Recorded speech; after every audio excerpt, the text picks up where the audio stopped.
Well, hello, and welcome to Critical Weight Theory, or as I might call it this time, Real Talk, REEL Talk, because we're going to be looking at a movie.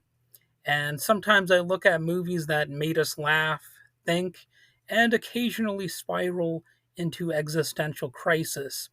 So I'm your host, Wade, and today we're talking about one of the sharpest teen comedies of the last 2 decades called Easy A. And yeah, I don't know if you're familiar with that movie, but we're going to get into it. And Easy A hit theaters in 2010. At least I believe it was released in the movie theaters, and made one thing very clear: Emma Stone was a star. Directed by Will Gluck and written by Bert V. Royal, it's a modern, irreverent riff on Nathaniel Hawthorne's The Scarlet Letter, but instead of Puritan New England, we're in the hallways of a California high school where reputation spreads as fast as a TikTok scandal. And Emma Stone plays a character named Olive Pendergast, which is kind of funny because I just did an episode on John Barry, the composer for James Bond, whose real last name is Pendergast. So it's a very big day on this podcast for people with the name Pendergast. But anyway, Olive is a smart, sarcastic student who tells a tiny lie to dodge an awkward weekend. She says she lost her virginity to a college guy and that she has a date with him on that weekend already, so she can't go to this awkward little excursion with her best pal and her family of, well, I guess they're nudists or something like that. So it's a harmless fib, right? Except it isn't really. It ends up coming back to bite her, as so often happens. It's a lie that detonates like a social bomb. Suddenly, Olive is the center of the rumor mill, branded with a metaphorical scarlet A, and eventually a literal one that she sews onto her clothing. Because why not lean into the drama?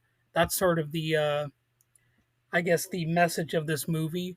So she tries to avoid a downward spiral by just, playing up the accusation that she's an easy girl. So Olive doesn't just wear the letter, she owns it. She turns her bad girl rep into a performance and, in a way, into a kind of a business. She starts fake hooking up with unpopular guys to help their social status, to make them seem more manly.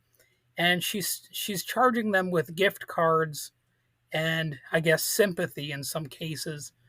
So she's using her reputation to make guys have boosted egos because she claims that she's been with them and stuff like that. And it all starts to backfire, though. The power trip turns isolating, the fake persona becomes a real burden, and Olive's good intentions get lost in translation. The high school audience is not as forgiving, and she ends up having to sort of explain herself before things spiral too much out of control. So Easy A is like Ferris Bueller's Day Off meets Mean Girls, with a heavy dose of fourth wall breaks. Olive narrates directly to webcam and explains every twist and turning gossip, or she turns gossip into like a Greek chorus, I suppose you might say. And the script of this movie is fast, funny, and loaded with one-liners. Even the non-main characters are often relatable. There's Mr. Griffith, played by Thomas Hayden Church. He's Olive's English teacher, and he says this: I don't know what your generation's fascination is with documenting your every thought, but I can assure you they're not all diamonds. Touche, Mr. G, and that's a very relatable observation it's very simple and straightforward, but I like it, and the cast nails it overall. Emma Stone, she's magnetic, smart, hilarious, vulnerable, and yeah, she's not bad looking, even though her character, she starts off basically introducing herself as unattractive. I guess that's the one thing that I would kind of argue against in this movie. The main character not being popular. I think any lady who looks like Emma Stone, she's gonna get noticed. I mean, let's be honest about that. But the role launched her into A-list territory for a reason. This is a very solid performance for her, and she has good comedic timing and all of that. She knew what the character was, what her intentions were, and all that, and it really it really translates onto the screen that she understood what the character is supposed to be. And you have Penn Badgley. He plays a character named Woodchuck Todd. Even though he has limited screen time and all that, he's still Olive's quietly charming love interest. And yes, he once wore a woodchuck suit at a pep rally, and that scene is actually pretty funny. Even though, again, he's a relatively minor character, he he definitely has his moments where you notice him. And Amanda Bynes plays, I believe the character's name is Marianne. That's what I wrote down in the notes. But she's Olive's sanctimonious nemesis. Think Judgy Jesus Club president. She's that type. She really starts the rumor mill going about, Olive's promiscuous nature, alleged promiscuous nature, and just a judgmental, stereotypical prude character. And you get the feeling a little bit that she's jealous of the attention that Olive gets. Maybe deep down inside she would like to be more like her, although she also wants to feel superior to her, so she doesn't try or something like that. That's one of the weird things about social conservatives is they're often like closeted about this type of behavior, so they will put on an act like they're holier than thou. Yet if you dig behind the scenes a little bit, you might find out that, oh, this person's actually about as raunchy, maybe even vile, as anybody else who's not putting on that puritanical sort of act. And that's kind of what Amanda Bynes plays in this movie, and she does it well. There's also Patricia Clarkson and Stanley Tucci. They play Olive's delightfully unfiltered parents, possibly the best cinematic parents of the 2010s, although I can't really think of that many other parents in movies from that time period anyway. But they're very funny. They're really like the dream parents almost. They're sort of like what you would want as the not just comic relief for the film, but they make the character of Olive have a bit of an easier life. And it's sort of it might be unrealistic that they're joking all the time like they are, but I do appreciate it and that they are funny.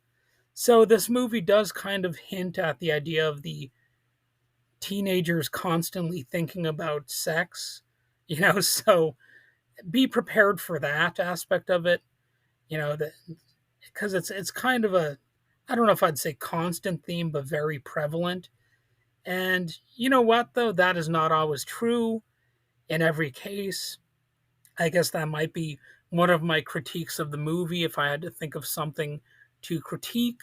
But the movie still holds up, even if it makes teenagers look like they're nothing but horn dogs. And don't get me wrong, when you are a teenager, you are a little bit like that. But I remember the time, and I did think about other things. I wasn't always humping a pillow.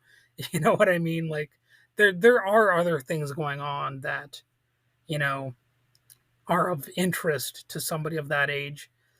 But this movie does it does seem like a hit to me, even though it wasn't as successful as Mean Girls, which I haven't seen, by the way. I'm familiar with the themes of that movie, like the call or the high school clique. And well, it's even in the title, Mean Girls.